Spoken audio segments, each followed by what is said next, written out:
Good evening, class 12th. Today we discuss about pregnancy and embryonic development. You know very well. You know very well implantation process.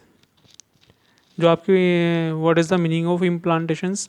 जो आपकी blastocyst है, जब वह endo uterus के endometrium में fit हो जाते हैं, उस प्रोसीजर को हम इम्प्लांटेशंस कहते हैं। अब इम्प्लांटेशंस के बाद प्रेगनेंसी में क्या क्या होता है? इम्प्लांटेशंस के बाद फिंगर लाइक प्रोजेक्शंस अपीयर्स होते हैं, जिनको आप क्या कहते हैं? Chronic villi. अभी जो आपके क्रोनिक विलाई हैं, ये क्या काम करते हैं? ये मैटरनल ब्लड को और जो आपका यूटेराइन टिश्यूज़ होते हैं उनकी सराउंडिंग करने का काम करते हैं। इसके अलावा ये जो आपके क्रोनिक विलाई हैं और यूटेराइन टिश्यूज़ हैं, ये आपस में इंटीग्रेटेड हो जाते हैं। मींस आपके क्रोनिक विलाई और यूटेराइन टिश्यूज आपस में कंबाइंड होकर एक कोड लाइक स्ट्रक्चर बनाते हैं, जिसे आप प्लेसेंटा कहते हैं। ओके, अब what is the placenta? What is the functions of placenta? देखिए, प्लेसेंटा मदर से बेबी को कनेक्ट करने का काम करता है। एक तरह से प्लेसेंटा भी फिंगर लाइक प्रोजेक्शंस होते हैं और प्लेसेंटा अम्बिलिकल कॉर्ड के थ्रू फिटस से कनेक्ट रहता है। अब इस प्लेसेंटा का काम ये होता है, देखिए जैसे डायग्राम दिखा रहे हैं, ये प्लेसेंटा और ये आपका umbilical cord with its vessels, ये एम्ब्रियो। ठीक है ना? तो प्लेसेंटा का काम क्या है कि मदर के ब्लड से इस फिटस को नरिशमेंट प्रोवाइड कराना। अब जो ड्यूरिंग प्रेगनेंसी एक मदर मेडिसिन यूज़ करती है, अब वो मेडिसिन के जो वेस्ट मटेरियल होते हैं वो इस फिटस में भी चले जाते हैं। तो बॉडी के फिटस के अंदर से हार्मफुल टॉक्सिक सब्सटेंसेस को बॉडी से बाहर रिमूव करने का काम भी प्लेसेंटा भी करता है। यानी कि आप कह सकते हैं प्लेसेंटा के टू फंक्शंस होते हैं। फर्स्ट ऑफ ऑल, प्लेसेंटा को नरिशमेंट प्रोवाइड कराना through the maternal blood and removal of waste material. जो फिटस के अंदर आपके वेस्ट मटेरियल बनते हैं वो भी प्लेसेंटा के थ्रू बाहर किए जाते हैं। ओके, ये हो गया आपका प्लेसेंटा। प्लेसेंटा जो है आपका एक तरह से एंडोक्राइन टिश्यूज़ की तरह काम करता है और बहुत सारे हार्मोन रिलीज़ करता है, लाइक आपका human chronic gonadotropin, human placental lactogen, estrogen, progesterone. ये सब आपके हार्मोन ड्यूरिंग प्रेगनेंसी नेसेसरी होते हैं। एक इनमें हार्मोन है आपका रिलैक्सिन, जो आपके ओवरी से सिक्रेट किया जाता है। ये जितने भी अभी हार्मोन मैंने आपको बताए हैं, जैसे आपका human chronic gonadotropin, human placental lactogen, estrogen, progesterone, relaxin, ये सभी हार्मोन ड्यूरिंग प्रेगनेंसी नेसेसरी होते हैं, बिकॉज ये सभी हार्मोन मैटरनल ब्लड को मेंटेन करते हैं और फिटस की मेटाबॉलिक एक्टिविटी पर फिटस की मेटाबॉलिक एक्टिविटीज़ पर भी इनका कंट्रोल रहता है। ये प्रेगनेंसी को मेंटेन करने का काम भी करते हैं।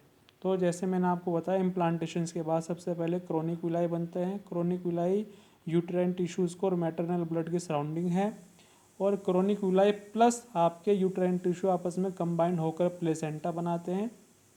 प्लेसेंटा का फंक्शन ये होता है कि बेबी को नरिशमेंट प्रोवाइड कराना मैटरनल ब्लड से, और फिटस के अंदर जो आपके हार्मफुल सब्सटेंसेस बनते हैं उन हार्मफुल सब्सटेंसेस को फिटस से प्लेसेंटा के थ्रू बाहर निकालना। ओके, ये इसके प्लेसेंटा के काम होते हैं। नेक्स्ट जो प्लेसेंटा है आपका एंडोक्राइन टिश्यूज़ की तरह काम करता है और कुछ हार्मोन्स रिलीज़ करता है, जैसे आपका human chronic gonadotropin, human placental lactogen, estrogen, progesterone, relaxin. ये रिलैक्सिन आपका ओवरी से रिलीज़ किया जाता है। ओके, ये जितने हार्मोन हैं ये नेसेसरी होते हैं ड्यूरिंग प्रेगनेंसी, क्योंकि ये आपकी प्रेगनेंसी को मेंटेन करते हैं, फिटस की मेटाबॉलिक एक्टिविटीज़ को कंट्रोल करते हैं और मैटरनल ब्लड को मेंटेन करने का काम भी यही हार्मोन करते हैं। ओके, तो अब जैसे आपका इम्प्लांटेशन हो गया, अब उसके अंदर जो एम्ब्रियो है, एम्ब्रियो की इनर सेल मास है, उसके अंदर डिफ्रेंशिएशन से स्टार्ट होता है। दैट्स मीन्स उसके अंदर डिवीजन से स्टार्ट होते हैं, जिससे आपके इनर सेल मास से 3 लेयर्स बनती हैं, जिनको आप एक्टोडर्म, एंडोडर्म कहते हैं। एक्टोडर्म और एंडोडर्म के बीच में एक थर्ड लेयर होती है जिसको आप मीजोडर्म कहते हैं, और यही तीनों लेयर एक्टोडर्म, एंडोडर्म और मीजोडर्म तीनों लेयर को आप एम्ब्रियोनिक लेयर कहते हैं, बिकॉज ये तीनों लेयर ही एम्ब्रियो के कंप्लीट पार्ट्स बनाने में फुल्ली सपोर्ट करती हैं। So that's why ectoderm, mesoderm and endoderm is called as embryonic layer, क्योंकि यही पूरी एम्ब्रियो की बॉडी बनाने का काम करते हैं। देखिए बता भी रहे हैं आपको कि 3 layer give rise to all tissue organ in adults, यही तीनों लेयर ही बेबी फीटस के पूरी बॉडी बनाने में हेल्प करती है। So that's why ectoderm, endoderm and mesoderm called as embryonic layer. Okay, जो आपका इनर सेल मास होता है, इनर सेल मास के अंदर आपके स्टेम सेल्स होते हैं। अब स्टेम सेल्स के अंदर एक पोटेंसी होती है कि वो फीटस को पूरे टिश्यू और ऑर्गन्स प्रोवाइड कराने का काम करता है। मतलब पोटेंसी से यहाँ स्टेम सेल्स के अंदर पोटेंसी होने से मतलब है कि वो लगातार डिविजन्स करके टिश्यू और ऑर्गन बनाने में मदद करते हैं। नेक्स्ट आ जाता है आपका कि प्रेगनेंसी जैसे हो चुकी है तो उसके अंदर कैसे ऑर्गन्स के बनने की स्टार्टिंग होती है, कौन से मंथ में आपको पता चलता है। तो जो प्रेगनेंसी का 1 मंथ होता है इसमें आप हार्ट लगभग कंप्लीट हो जाता है, और आप इसको स्टेथोस्कोप से पता कर सकते हैं कि हार्ट की साउंड सुन सकते हैं कि बेबी का हार्ट फुल्ली डेवलप हो चुका है। अब जो सेकंड मंथ होगा प्रेगनेंसी का उसमें आपके बेबी के जो फीटस हैं उसके लिम्स और डिजिट्स बनना स्टार्ट हो जाते हैं। ओके, ये आपका सेकंड मंथ में हो जाता है।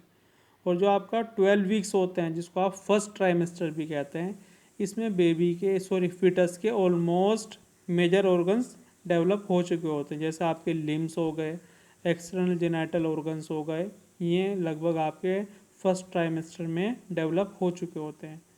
जो first movement of the foetus and appearance of the head are usually observe during the 5th month, यानी कि जब प्रेगनेंसी आपकी 5 महीने की हो जाती है तो इस 5 महीने में आप ये सब चीज़ें नोटिस कर सकते हैं, जैसे मूवमेंट ऑफ फीटस, फीटस का हिलना डुलना यूट्रस के अंदर, अपीयरेंस ऑफ द हेड, पूरा हेड का बन जाना, ये 5वें महीने में आप देख सकते हैं। By the end of trimester, second trimester 24 weeks की बात कर रहे हैं, 24 वीक्स को आपने यहाँ पर बता दिया है सेकेंड ट्राइमेस्टर। अब यहाँ पर पूरी फीटस की बॉडी जो है वो हेयर से कवर्ड हो जाती है। ओके, आईलैशेस बन जाते हैं, और जैसे जैसे प्रेगनेंसी आगे की ओर चलती है 9 मंथ होने पर बेबी कम्प्लीटली डेवलप हो जाता है।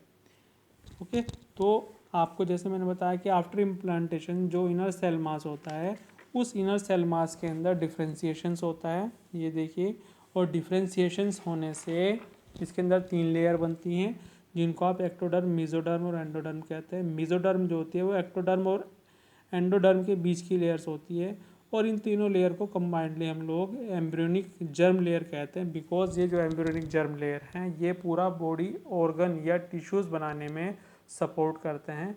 इसके अलावा जो इनर सेल मास होती हैं उनके अंदर स्टेम सेल्स होते हैं जो कि पोटेंसी यानी कि अपने अंदर कैपेबिलिटी रखती है पूरा टिश्यू और टिश्यू से ऑर्गन बनाने का। अब आप प्रेगनेंसी में कैसे कैसे सिम्टम्स को चेक कर सकते हैं, जैसे आपकी पहले महीने में आप हार्ट की साउंड सुन सकते हैं स्टेथोस्कोप से। ओके, ये आपका पहले महीने का सिम्टम्स है। और जो सेकंड मंथ होता है प्रेगनेंसी का इसमें लिम्स का डेवलपमेंट हो जाता है। फिर जो आपके 12 वीक्स होते हैं फर्स्ट ट्राइमेस्टर, जिसको आप फर्स्ट ट्राइमेस्टर्स बोलते हैं, यहाँ लिम्स कम्प्लीटली डेवलपमेंट कर जाते हैं। फॉर एग्जांपल आपके मेजर ऑर्गन्स यहाँ पर बन गए, लिम्स और एक्सटर्नल जेनाइटल ऑर्गन यहाँ पर बन जाते हैं।